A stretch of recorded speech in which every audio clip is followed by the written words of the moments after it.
Olá, eu sou a Paulinha do Ministério Palavra da Verdade e eu queria trazer uma palavra para o seu coração. A nossa palavra está em Gênesis capítulo 22 e vamos ler do versículo 1 ao versículo 8. Passado algum tempo, Deus pôs Abraão à prova, dizendo: Abraão, e ele respondeu: Eis-me aqui.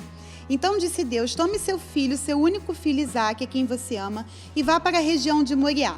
Sacrifique-o ali como holocausto num dos montes que te indicarei. Na manhã seguinte, Abraão levantou-se e preparou seu jumento. Levou consigo 2 de seus servos e Isaque, seu filho. Depois de cortar lenha para o holocausto, partiu em direção ao lugar que Deus havia indicado. No terceiro dia de viagem, Abraão olhou e viu o lugar de longe. Disse ele aos seus servos: Fiquem aqui com o jumento enquanto eu e o rapaz vamos até lá. Depois de adorar, voltaremos. Abraão pegou a lenha para o holocausto e colocou nos ombros do seu filho Isaque. E ele mesmo levou as brasas para o fogo e a faca. E caminhando os dois juntos, Isaque disse a seu pai Abraão: Meu pai. Sim, meu filho, respondeu Abraão. Eu vou parar por aqui. Você tem paciência para falar?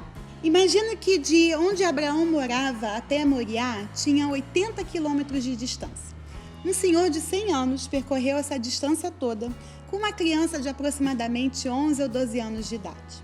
Se Isaque é um pouquinho parecido com as crianças de hoje em dia, ele deve ter aproveitado bastante a viagem e deve ter feito muitas perguntas, falar o tempo todo, né? E Abraão, com mais de 100 anos, com aquela preocupação, porque ele era o único que sabia para onde estava indo e o que ele haveria de fazer. Tinha um peso muito grande de preocupação em cima de Abraão. E aí Isaque pergunta, logo chegando, depois de 3 dias de viagem, uma distância enorme percorrida, Isaque pergunta para o seu pai: Meu pai? E Abraão responde: Sim, meu filho. Me chamou muita atenção essa resposta que Abraão deu para Isaque.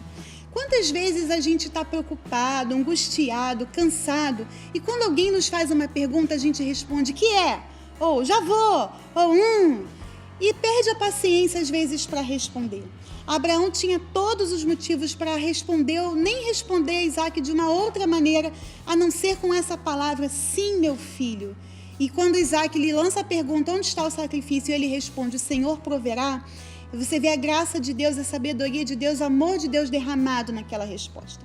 Em Efésios diz que nós devemos ter palavras que tragam graça àqueles que ouvem, né? Falando que nós não podemos sair da nossa boca nenhuma palavra que seja torpe, nenhuma palavra que seja morta, mas que transmita vida, né?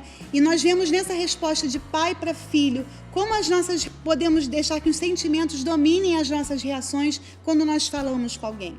Então, que nós possamos dominar os nossos sentimentos e possamos transmitir graça e transmitir vida para todos aqueles que estão ouvindo, mesmo que seja uma simples resposta de um filho para o seu pai, de um pai para o seu filho, de um irmão para o outro irmão, de um patrão para o seu funcionário, de um funcionário para seu chefe, entre marido e mulher, mas que nós tenhamos na nossa mente que aquilo que sai da nossa boca precisa trazer vida ao coração dos outros. Que vocês sejam abençoados. Não esqueçam de deixar o seu like, de curtir esse vídeo e nos encontramos nos próximos minutos com Deus.